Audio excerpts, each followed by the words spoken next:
Je suis Martial Di Fonzobo, je suis le nouveau directeur du quai, donc là, qui accueille l'exposition autour de Buster Keaton.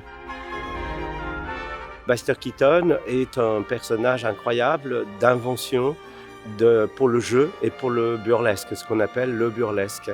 Et donc, il travaille dans l'exposition, donc on pourra suivre un petit peu ces années-là. L'exposition se concentre entre 1917, où Buster arrive avec Fatty Arbuckle sur des courts-métrages, en inventant un personnage qui s'appelle Malek, et qui est le début de la série en fait, puisqu'il y a Malek ici, Malek là-bas, Malek fait ceci, Malek fait cela. Donc il y a toute une série de courts-métrages, il y en a 10-15, et avant les grands films qui sont ceux que le grand public connaît mieux, jusqu'à donc le Mécano de la Générale, qui est un peu l'apothéose, je dirais, de sa carrière.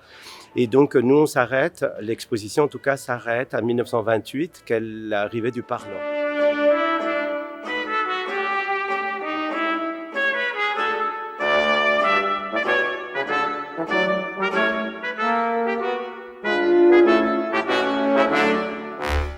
Alors ici, la proposition sera pendant 3 mois d'avoir ces attractions vivantes, on a appelé ça comme ça.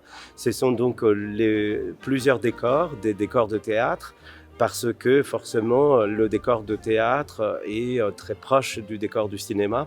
Donc on est plutôt dans une ambiance qui serait celle des grands studios américains ou de Cinecittà en Europe, en Italie.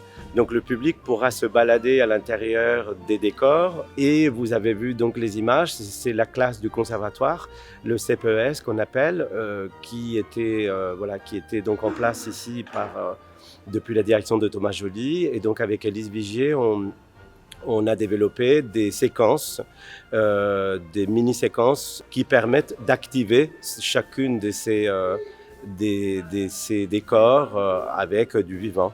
Donc voilà, on invite le public à partir du 20 janvier jusqu'au 10 mars à venir, l'exposition est absolument gratuite, venir découvrir l'envers du décor.